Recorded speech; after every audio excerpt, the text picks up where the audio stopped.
Hello and welcome to the Unusual Stories podcast. My name is Wojciech Salski, I'll be your host for today.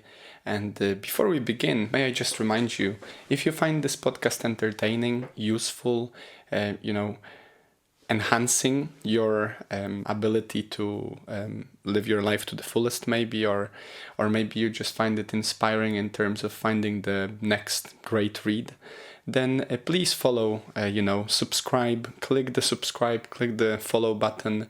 You can follow me on social media as well. It goes a long way, it helps to share the podcast with the wider audience. And as well, if you'd like to support the podcast in any other way, maybe by suggesting it to a colleague or following the link below and sending me an email or, donating for the next coffee, I will be forever grateful. It's wonderful to see how the podcast is growing. We've been going at it for over 3 years now, and soon enough, I think in the next 2 months, the 200th episode is coming, which I only just recently realized. So I'm thinking what can be done about that. I'm also almost done with the rebranding, so it will be hopefully much easier for people to find the podcast after the rebranding happens. So yeah, quite a few things happening, and if it wasn't for you, and obviously for my this weird, I assume, to some, need to express myself, although I find it fascinating and at this point sort of life enhancing, we wouldn't be here. So thank you for listening. It's a great pleasure, and I hope that this yet another episode will be something that you appreciate and that makes your life better. Today's episode, though, is not going to be one of the easy ones. If anything, guys, I've recently realized that I've started to challenge myself more and more with the books I read, and some of these books have definitely shaken and stirred my understanding of the world, my perception in terms of the well-being, and definitely, enhanced some of the areas of my life while making me aware of the shortcomings in others. And this book is no different. The Anxious Generation by Jonathan Haidt is a book that we will be talking about today. It's it's very up to date. Maybe it's slightly even too late now for many teens, as we will see, and young people out there, young children as well. But it's certainly a book that I would recommend to every one of you. Even if you are already an adult, like myself, I would still urge you to read it for the benefit of your potential children, or your siblings' children, or your grandchildren, and so forth. It's truly one of those books that is just shaking you awake. It reminds me, a few years back I did an episode about mental health regarding social media. I'll try to link it below. I'll actually take a note of this now.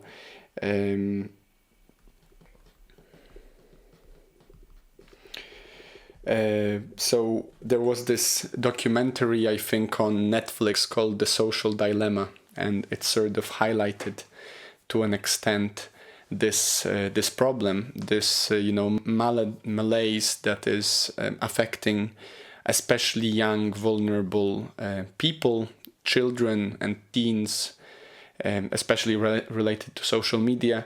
Now, the anxious generation is not necessarily only about social media. I'm not gonna lie, a big part of it is about just that, simply because that's the biggest problem in terms of the mental health,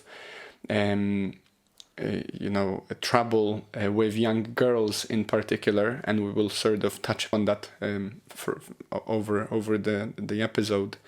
But The Anxious Generation is simply a book, a cry for help maybe,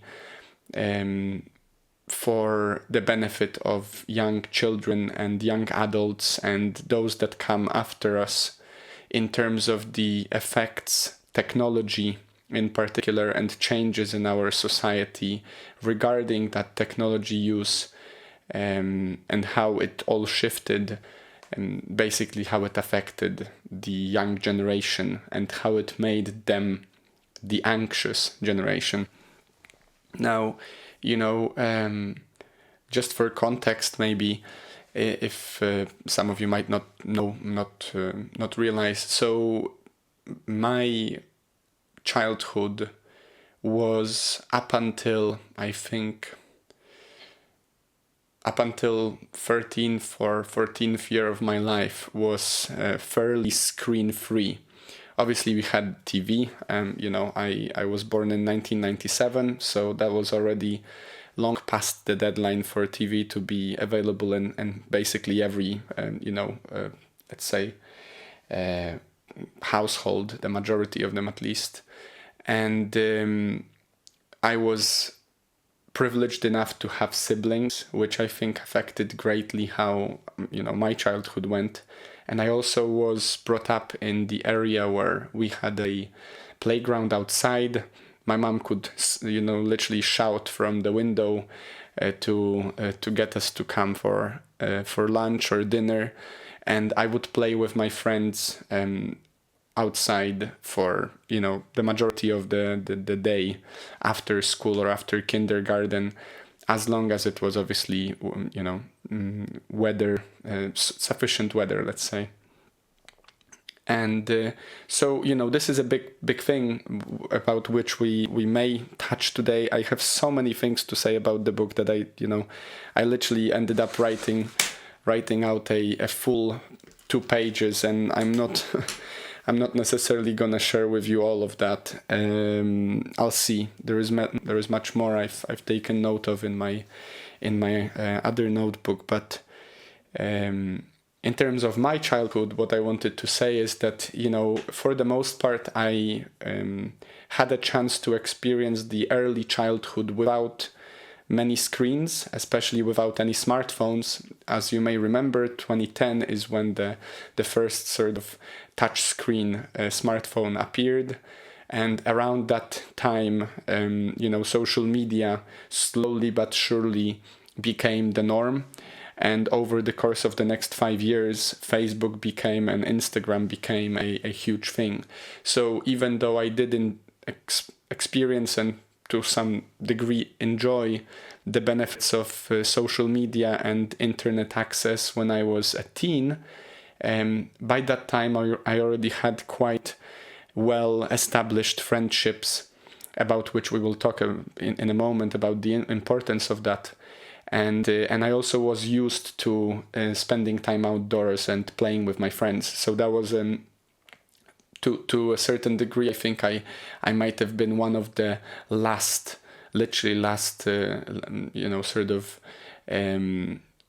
years in terms of, like, if you have a school year and each next year is a year younger, I was probably one of the last ones to enjoy primary school years undisturbed by these social media platforms in particular.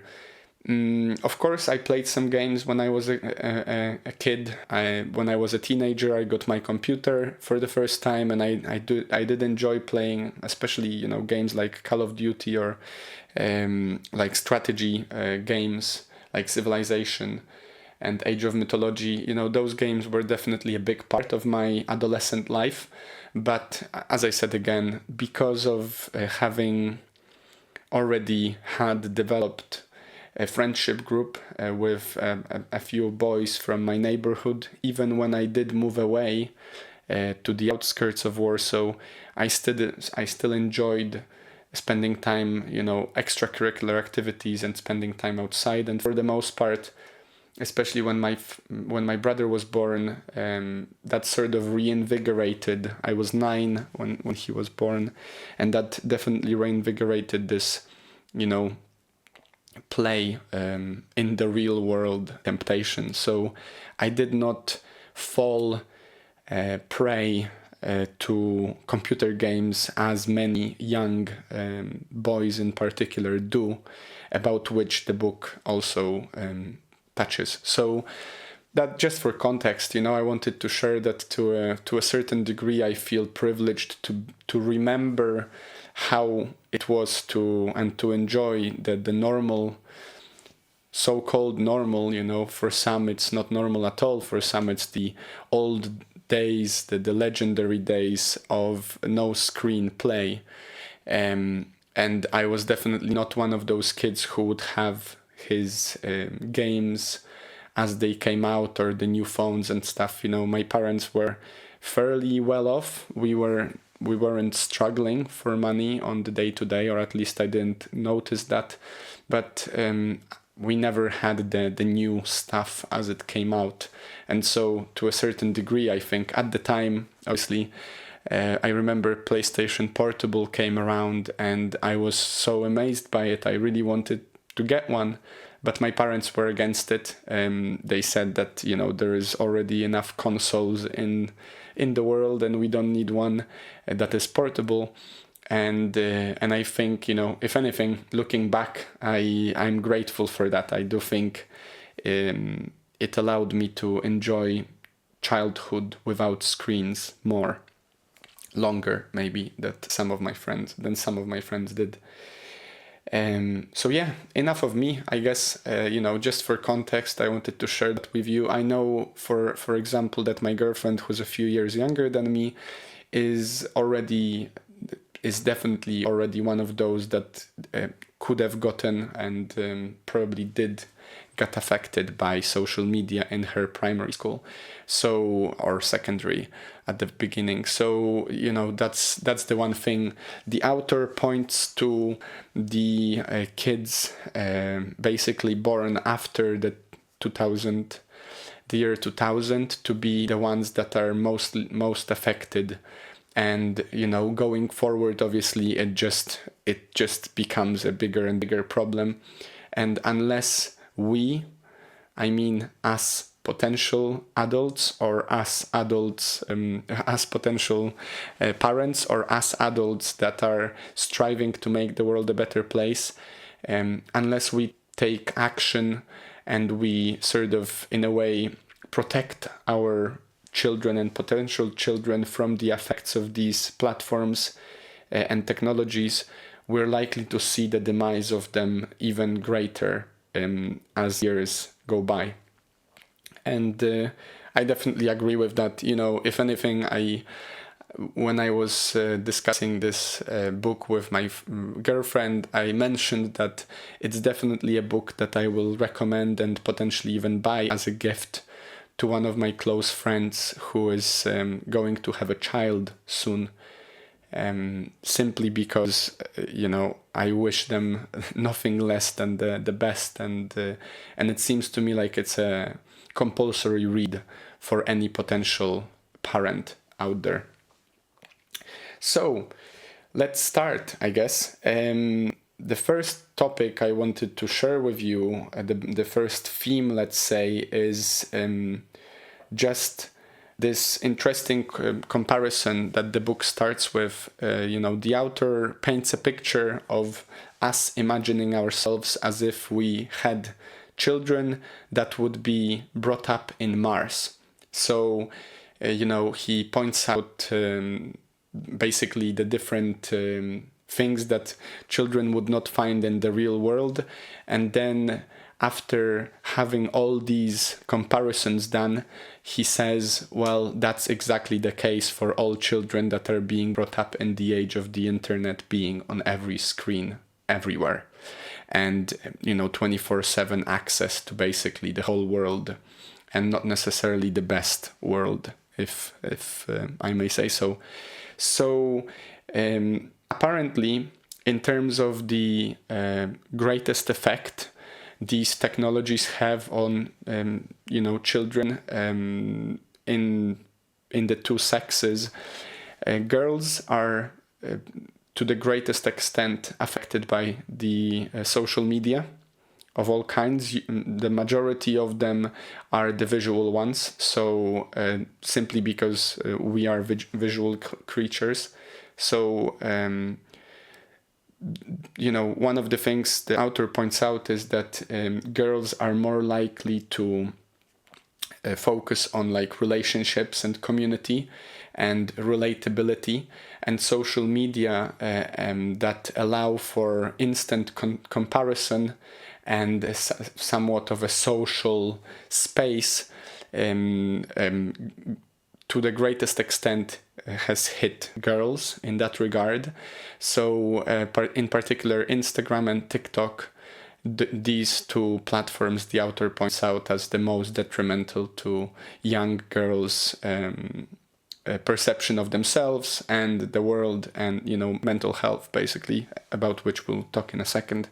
And boys and young men are particularly affected by the problem of games, basically, virtual world rather than real world, and porn.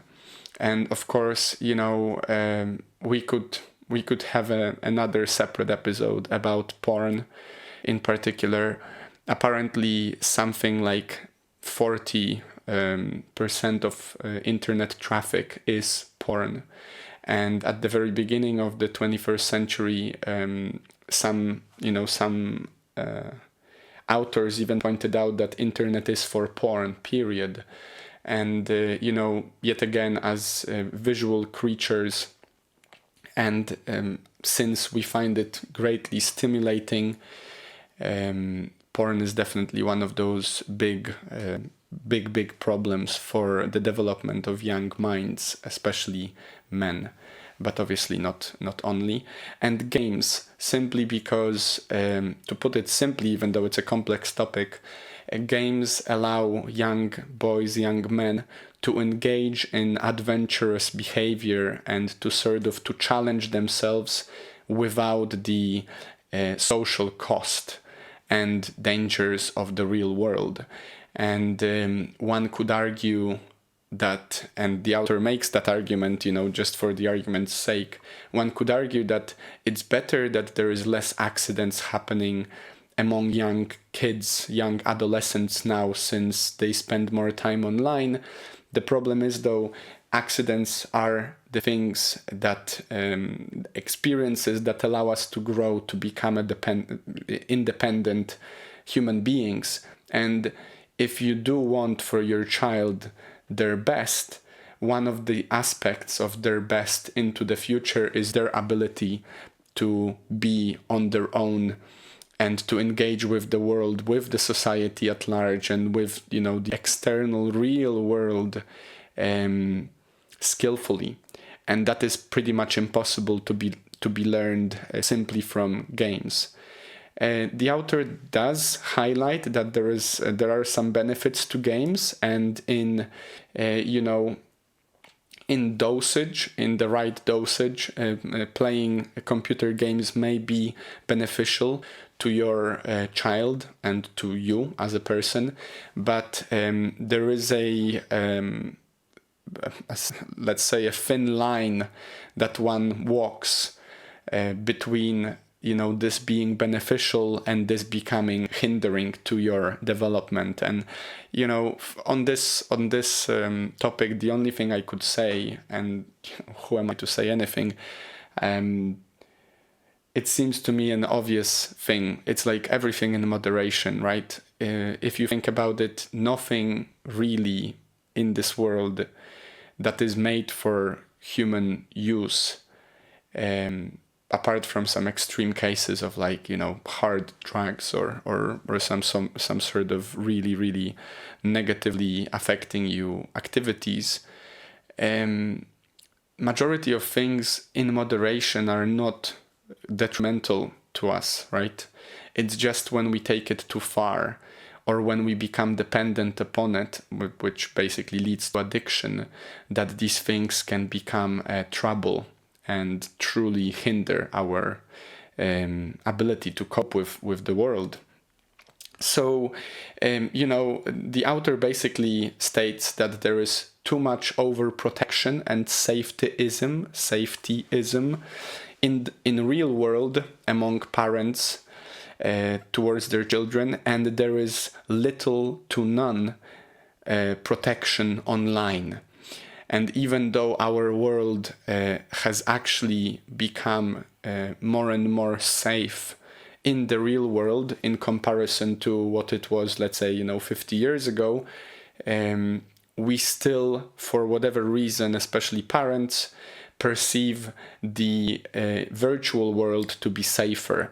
While if you think about it, on the internet, in the virtual world, it's basically a Wild West. You can access both the positive and the negative things at your, snap of your fingers. And there, for example, predatory activities of, people that are simply evil in many different ways are nowadays much more often perpetrated online than in person, simply because the cost of doing it in person is much greater, both in time and risk, than in doing it online. Similarly, all kinds of crime is perpetrated online much easier with much lower cost. And this is something that should be screamed from the rooftop, period. That when you give your child a phone unsupervised at their young age and with the access to the internet, you're basically allowing them to stumble into whatever shape and form of human behavior and activity one can find. And if you're listening to this podcast, if you are thinking, which I think you are if you are listening, if you do wonder about the world, then you know that there is much to be said about this world being rather dark place at times. And this is not to say and discourage us from engaging with the world, but there is ignorance ain't bliss, as we've said again and again, and there is a great benefit to our ability to understand that there are people out there that are willing to hurt you if you let them. And there are cases and situations out there that are likely to destroy your life, your health, your freedom if you let them. And just turning away your gaze is not the way. The only way forward is to know the danger, to get ready for it, and then do your best to avoid it at obviously all cost. So, there is this idea of anti-fragility, right? So I'm gonna do a separate episode about the book Anti-Fragile by Nassim Taleb, but there is this idea that children are anti-fragile. Basically, what doesn't kill you makes you stronger. It's exaggerated in children. The way children develop is they basically, at an accelerated rate, make mistakes and learn from them.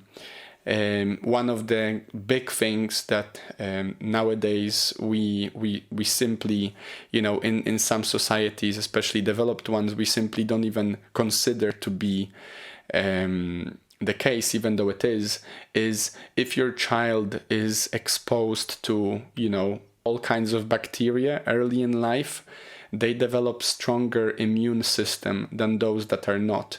So actually protecting your child from playing in the mud, or protecting your child from going outside when it's cold without a hat every once in a while because they, forgot it, and then they get, a cold and basically have to fight off that, disease, let's say, is actually leading to that child becoming more fragile and vulnerable in the future.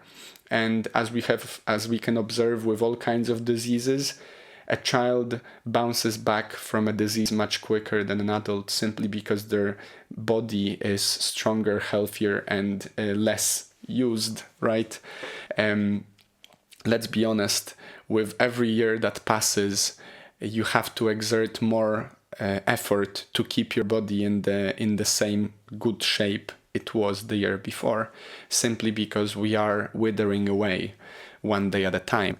So, coming back to this idea of anti-fragile children, the author points out that a huge part about a child developing in the right manner, in the positive, beneficial to the child's development manner, is to allow them to make mistakes, to allow them to play with danger to a degree.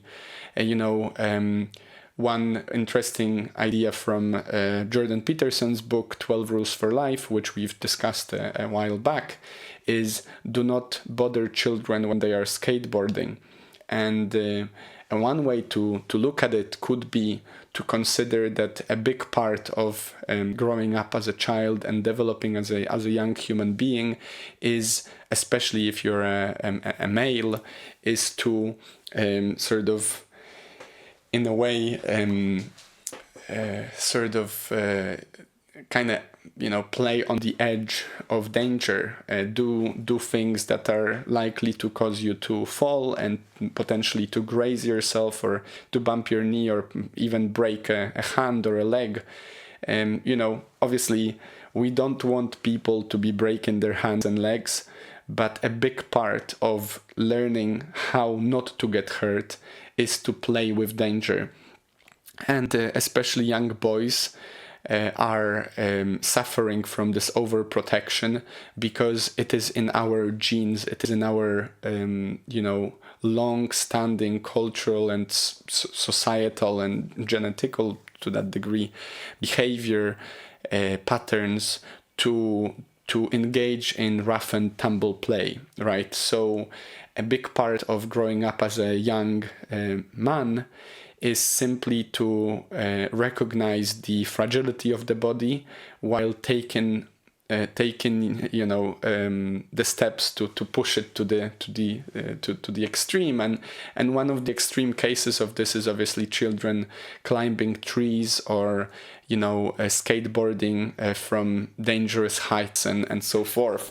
So the main point here is that the more you overprotect your child, the more likely they are to be vulnerable and unprepared for the future.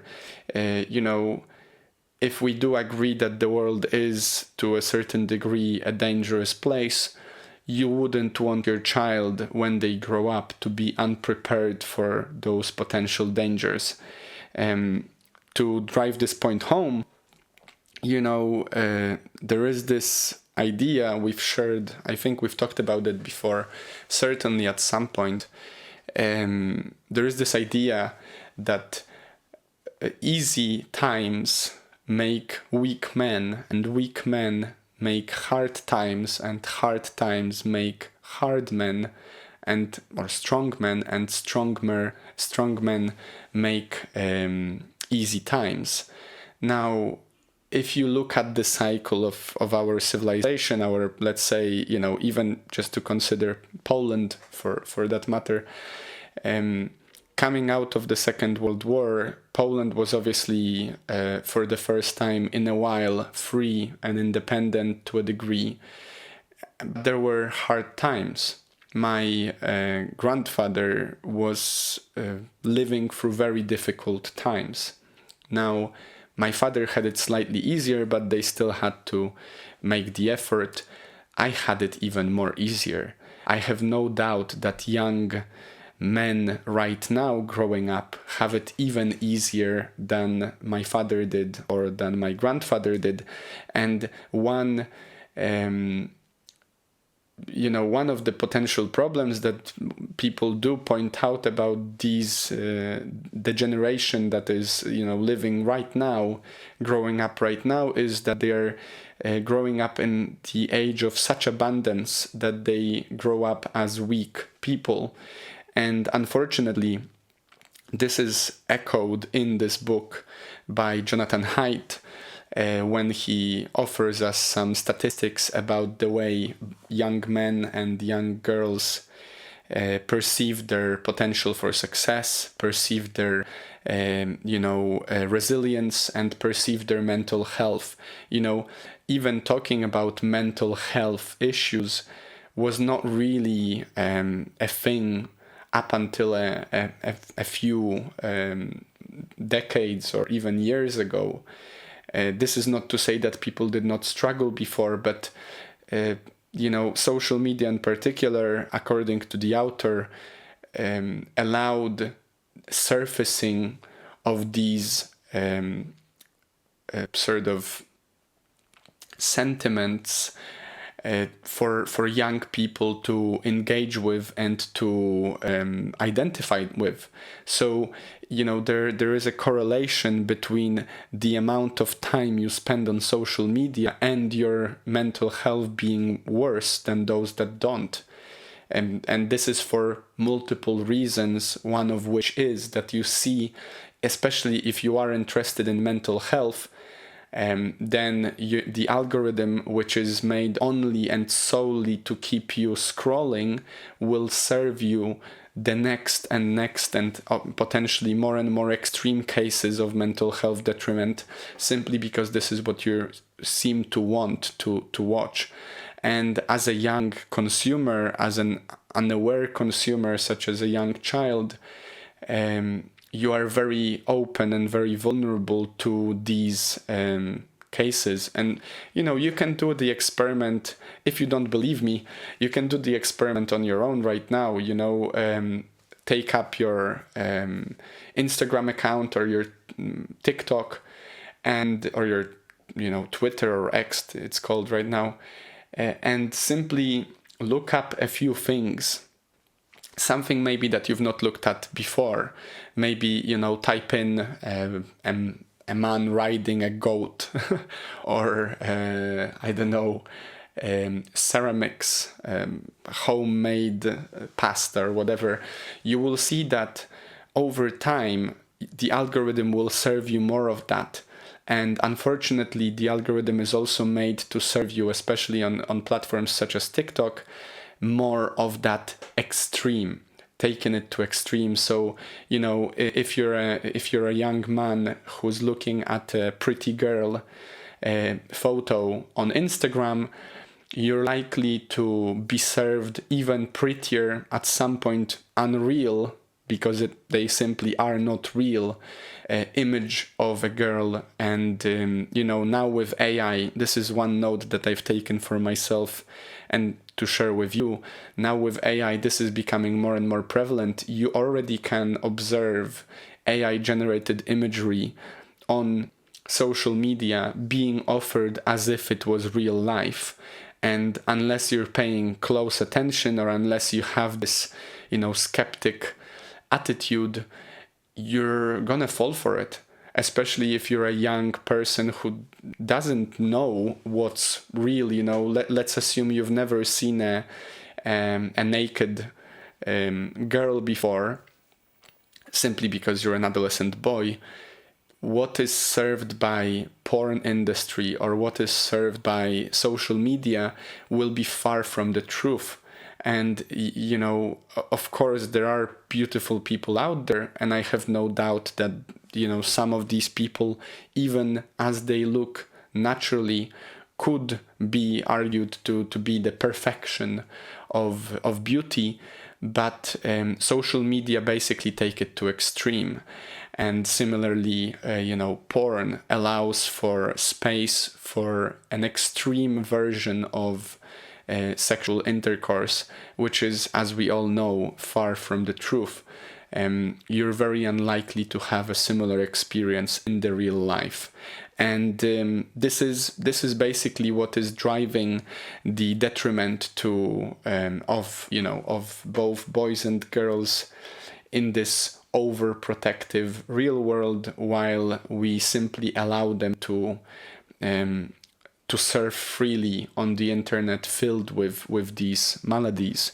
Now, an important quote that I wanted to end this part of the episode with is: experience, not information, is key to optimal development. And this is huge, this is something that I think every one of us should take in for ourselves, even if not for the benefit of others or the potential children you're gonna have. Experience, not information, is key to optimal development. If you want to learn something, you not only have to read about it or, watch a video about it, you need to take action. You need to practice it. If you want to become better at something, you need to engage with it. So, of course, you will learn to a certain degree from a book in theory, but unless you put that theory into practice, you're unlikely to benefit from it and to actually optimally grow. And this is a huge part, I think, in whatever area of life you want to develop further. There are so many books we've already discussed on this podcast. There are so many ideas and thoughts that we've explored. And if there are some of these that you want to embody, you want to, maybe you want to become a more articulate being. Maybe you want to become better at asking girls out on a date. Maybe you want to become better at playing football or playing the guitar. Whatever it is, find sources of information that will allow you to coach you in that direction, but never, never, never forget to play, to act, to practice, simply because that is the best way and the most sure way of learning and growing. And a big part of it is stumbling and falling and making mistakes. I think this is a funny thought that just popped into my head right now. I'm pretty sure that because after reading a book, especially the ones that I obviously decide to talk with you about on the podcast, I do believe that by me sharing these ideas with you, I'm actually cementing some of them in my own experience, because in a way I have to teach you about something I learned, and teaching others is also a really, really great way to empower your development, because in a way I have to embody it. I need to practice these ideas, and I not only passively take them in by reading, but I'm also actively sharing them with you and with my friends and with my family members going forward.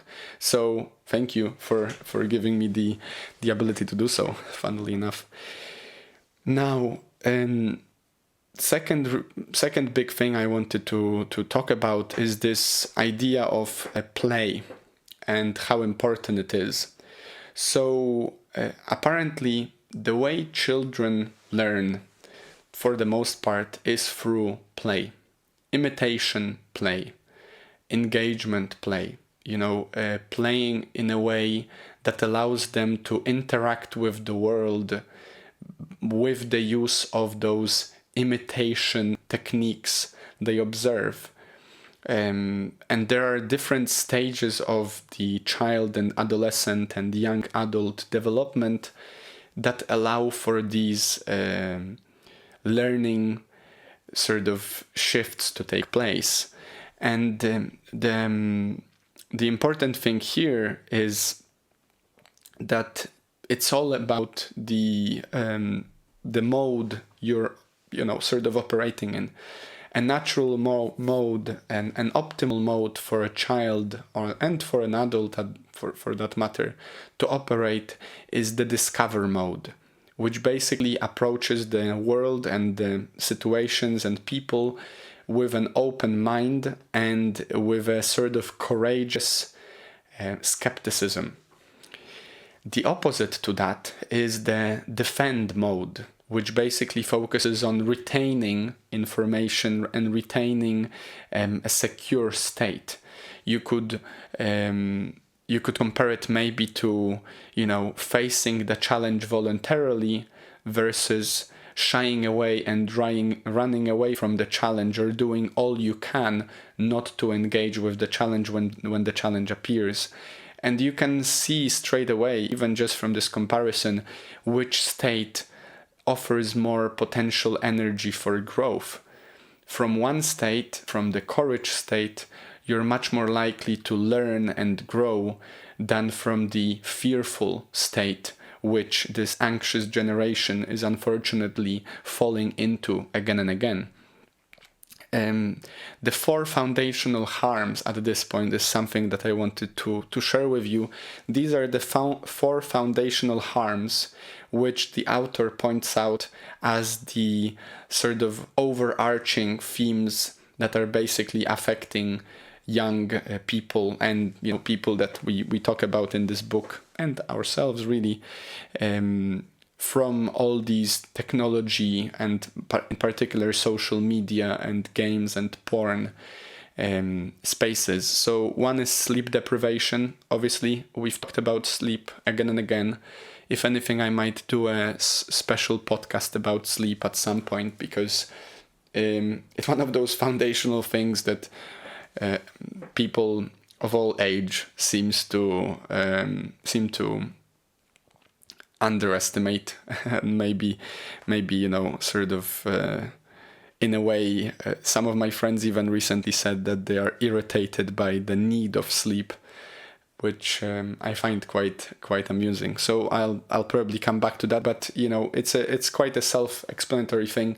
If your child or if yourself, if you choose to scroll through blue screen social media or play computer games late into the night, and then you have to wake up in the morning to go to work, to school, somewhere, you're constantly sleep deprived, and that is simply very that has very, very negative connotations, and has hugely negative impact on your mental health and cognitive ability over the day. Second is very important, it's the social deprivation, which we will talk about in a moment. Basically, as we become more and more interconnected online, we become more and more disconnected offline. And I think this is something that is self-evident, but we'll talk about that in a second. Attention deprivation, which is a huge thing. This is maybe one of those that is in particularly troubling for me. As an aspiring or as an author, let's say, I did write 2 books, and I hoped that people would read them, even my close friends and family members, and I don't think many did. Now let's leave my books aside. I understand they might not be the best. Let's assume that they have been so busy reading other books. Well, you can probably guess that that's not the case either. The author points out that since the screens came into play, and these screens, even earlier as a TV screen became a thing, and the computer screen before the iPhone screen,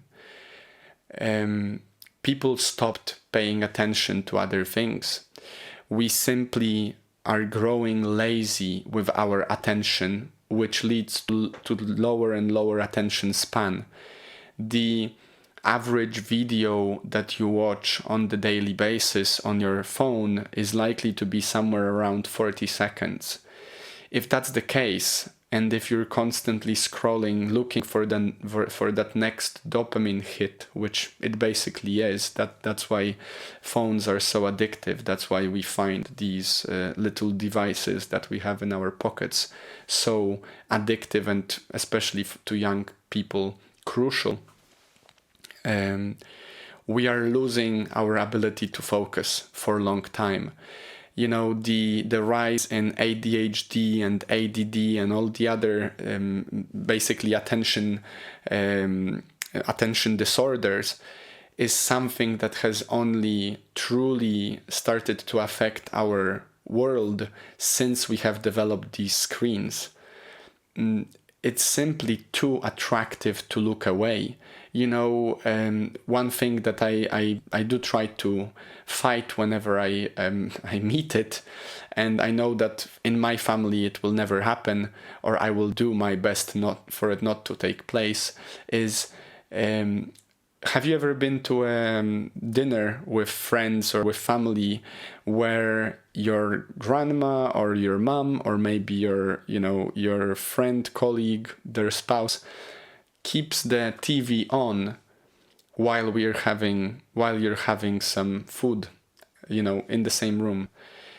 This is something that, so many of my friends, especially when I was growing up, so many of my friends had that in their homes. Like, I would visit them and I would just have to constantly look away because it's so distracting. And it is for that reason, because it's so attractive. And this is not a rant against TVs, period, although I did, full disclosure, I did stop watching TV since like, I don't know, 15, 20 years now. So for the majority of my life, I've not had a TV in the living room simply because my parents moved it to another room. And since then, I've not been watching it. But even if you do still have TV in your living room, there is a huge difference between that TV being there and that TV being there on while you're having an event happening. And, if you want your brain to work its best, I would urge you to stop scrolling and start reading. There is a huge power in simply just practicing attention and focus. A friend of mine recently at work, we recently had this little chat because he bought himself a Kindle, this, book reader. And we started discussing this idea that he's struggling to pay attention to it for longer than a few pages. And I urged him to basically continue the struggle because it will get better. At this point, I read so much that it's a normal thing for me to read. I'm lucky enough to have developed this and am practicing it. The thing is, though, I shouldn't probably say lucky, because there is no luck involved here other than self-discipline and powering through. It's practice, right? I still get distracted, but I'm much less distracted than I bet many people that are allowing their phones to constantly distract them. And one huge thing that I wanted to point here is the notifications problem. So according to the author, let's see exactly. So according to the author, the average number of young people's notifications per day is 192, which basically means one every 5 minutes during waking hours. And high intensity users may get even more than that, something like 1 per minute. Notifications are completely unnecessary. Let's be honest. And I know this might be one of those things that is like controversial, or like, oh, this guy's crazy. Let's whatever. Let's take him out. I would argue that there's no notification on your phone other than your spouse's or your mom's or your brother's message that is worthy your attention. Just hear me out. If you do have notifications set for anything else than your spouse, your family members, immediate family members, or maybe your, flatmate on your phone, you're basically allowing the world, the apps, the phone companies, the internet companies, the marketing organizations to steal your attention and to interrupt you again and again. I will talk about work notifications in a moment, but let's stick to your personal phone. If you have a personal phone like I do, turn off all the notifications. Or if you really want to have those notifications, put them on the scheduled summary and just look through them once or twice a day. It's the very same thing that you could do to increase your productivity and decrease your, basically distraction when it comes to your emails at work. But we'll come to that in a second. it's a huge problem these days that people, especially young people, struggle with attention and the attention deprivation, right? The foundational harm. If you're allowing someone to constantly ding, ping, blast, vibrate, whatever, it's like allowing someone to stand next to you and constantly sort of knock you, punch you, pinch you, brush you as you're trying to deal with your life. It's just unsustainable. Your attention span is already hindered by all these devices and systems that we've been discussing. You are already affected. Why would you make it even more difficult for yourself? Let's fight for the independence of our mind rather than allowing others, corporations, people, offers, discounts and so forth to do so. There is no need for you to know immediately when someone likes your post on social media. There is nothing that can happen to your benefit from you knowing straight away that there was a new election cycle in Mozambique. You know what I mean? Like, whatever notifications you have on your phone, reconsider them. I urge you, reconsider them, and do the same for your children. If they do have notifications on their phones, if they already have phones, and we'll talk about that in a second, then I urge you to reconsider these. And now, on the wonderful topic of work notifications, I've read this book called Productivity Ninja. I might actually do an episode on this. I'll take a note.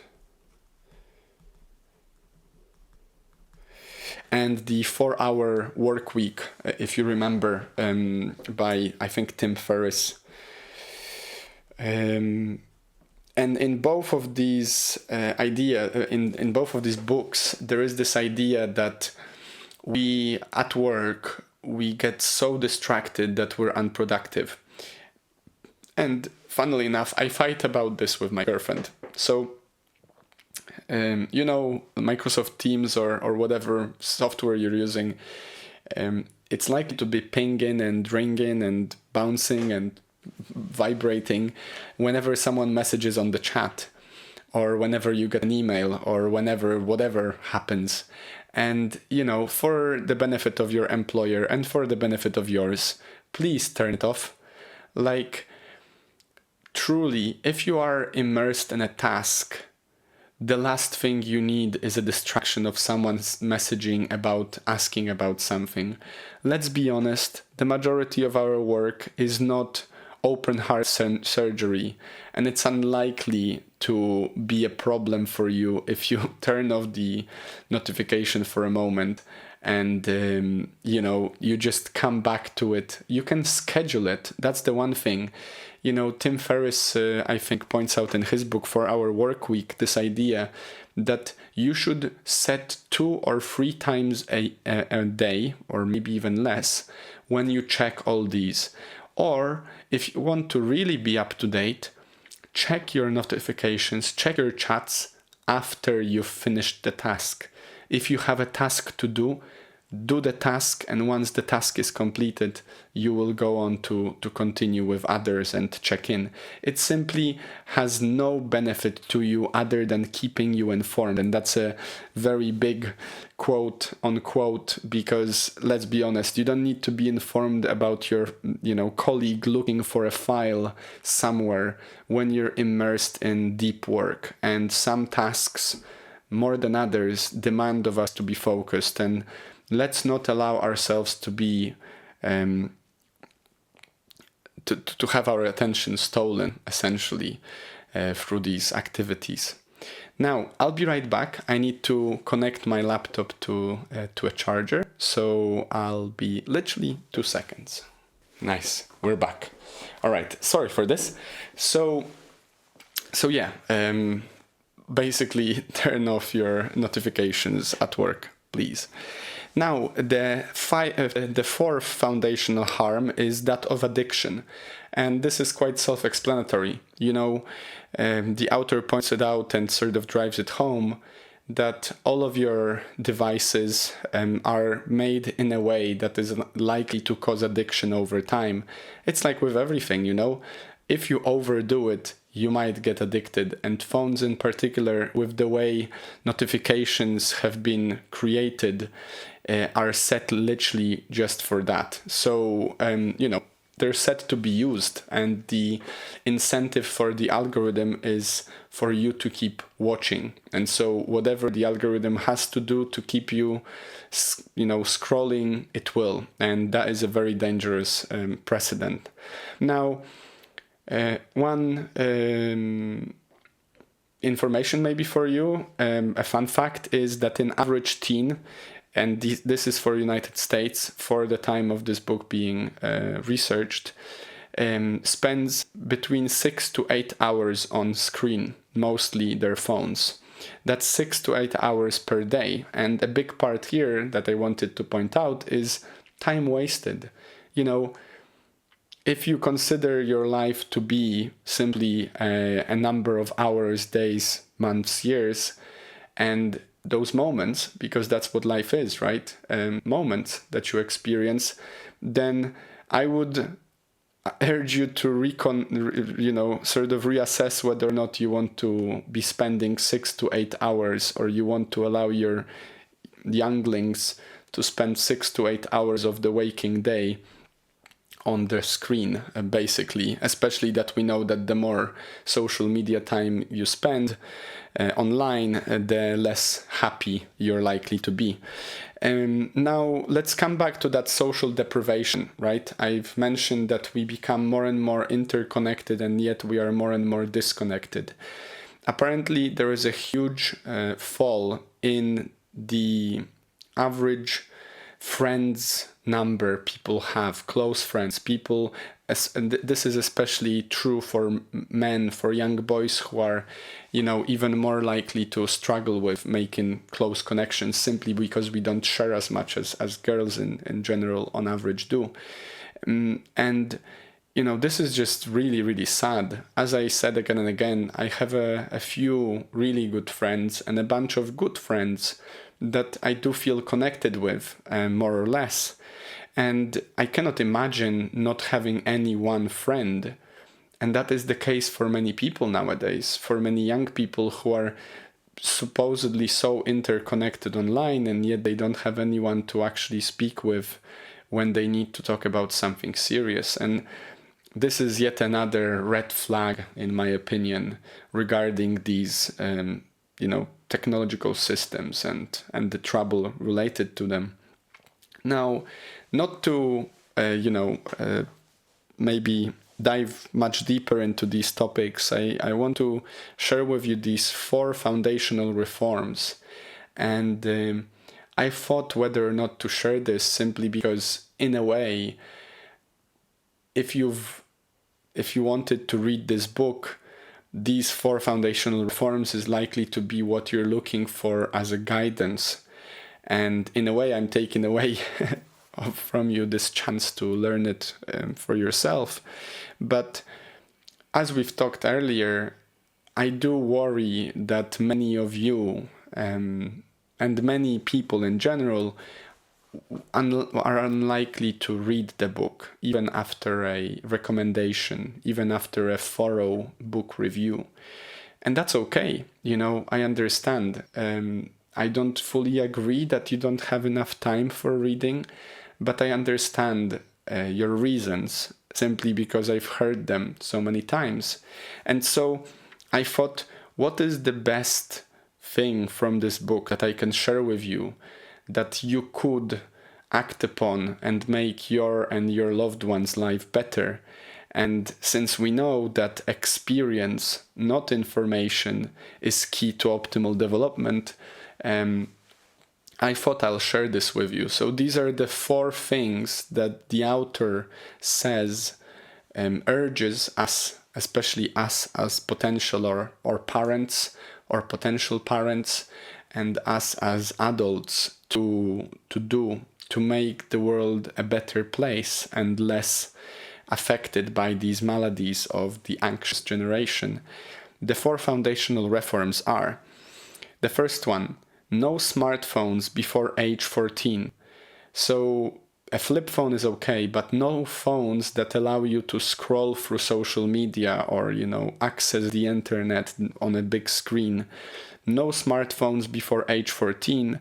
And one additional note that I've taken for myself from the book is that if you want to allow your kids to use computer or some sort of PlayStation, make sure to facilitate it in the living room, and that way they cannot play unsupervised, or they cannot access the internet unsupervised. And this is a big part, especially that the author points out that between the age of 12 and 16, that's when people in general, mostly girls but also boys, are the most likely to be affected by social media and online predatory behaviors of evil people and so forth, to their detriment, simply because they are the most vulnerable at that puberty time. Second, no social media before the age 16. Not only should you not allow your children to open a social media account before they turn 16, the author says that this should be upbeat, that the companies kick up the open, the account setup date to 16-year-olds and enforce it, because let's be honest, right now it's fairly easy to set up an account on social media even without having the required age of 13. According to the author, 13 is way too early. It's at the very beginning of the puberty stage for many people, and it's when they are at their most vulnerable, and it's simply to their detriment.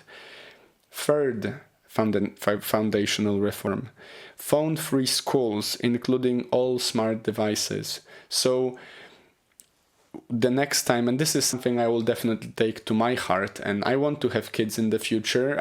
I know I will, God willing. And I know that we will be looking for schools for our children that will be phone-free schools. So, just a second, someone's at the door. It's funny, sorry for these distractions, and if anything, maybe in a way they are driving home this idea that notifications and distractions are not the greatest. It's a fair challenge for me to come back to the whole monologue speech when I have to take the post from the postman or get the charger for my laptop and so forth. But oh hey, this is life, guys. So yeah, phone-free schools, including all smart devices, basically yet again allowing children to learn in the space free of those devices, and especially that they can foster connections in the real life, because this is a big part of their school adventure, rather than sit and during breaks and use their phones and basically be disconnected. And a big part here that I wanted to mention is apparently there has been studies done that even by leaving the phone in the second room, elsewhere, people have much better results during tests on their IQ. And this is huge, even for yourself, even for me, as I'm studying for my next round of exams at work. Leaving the phone behind is a huge part and can play a huge role in your development and in your performance. So consider this. And now finally, far more unsupervised play and childhood independence. The author basically urges us to bring back childhood of the past. So, allowing kids to do more and engage in rough and tumble play more. Allow kids and urge kids to be more responsible, challenge them earlier in life, allowing them to go to a local store, to sort out laundry or to do some housework. All of these things which basically allow them to become more independent and strong human beings. And according to the author, this is a huge and important factor in developing them going forward. So yeah, once again, 4 foundational reforms: no smartphones before age 14, no social media before age 16, phone-free schools, and far more unsupervised play and childhood independence. So yeah, there you have it.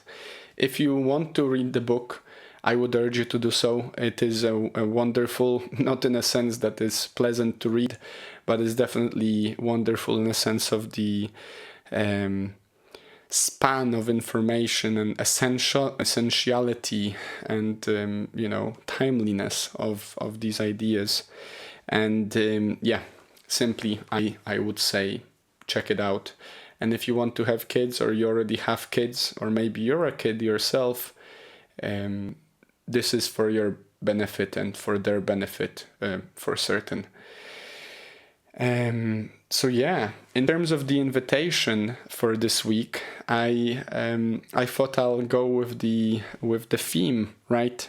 So my invitation for you is, next time, and ideally every time next time, when you're having a dinner with family or when you're meeting a friend, or when you're spending time with your loved one, or maybe when you're watching a movie with your girlfriend, boyfriend, and so forth, leave your phone in another room or put it on airplane mode, but ideally leave it in another room, because that way you will inevitably improve the quality of the conversation and the quality of connectedness you will feel with those people. And even though you might not feel it consciously to begin with, you will subconsciously and you will inevitably over time increase the likelihood of these relationships of yours thriving rather than only surviving. Because if you think about it, these phones, these technologies are fighting for our attention. And what is more wonderful to give to another person but attention, So if you love yourself, and if you love those around you that you want to spend time with, then offer yourself and those around you the gift of attention, in the same way that you've offered this gift to me during this podcast, funnily enough. So yeah, other than that, as always, if you're not yet a subscriber to this channel, then please do join. It's wonderful to have you here. If you'd like to support the podcast in any other way, follow the link below. And yeah, I appreciate your time, truly. So may we see the less anxious generation coming up, and may we be more connected in real life and more disconnected of these social media and other platforms that seem to be taking us apart, basically pulling us apart. Other than that, as per usual, guys, have a wonderful, wonderful week. Stay happy, stay healthy, and I'll see you next time.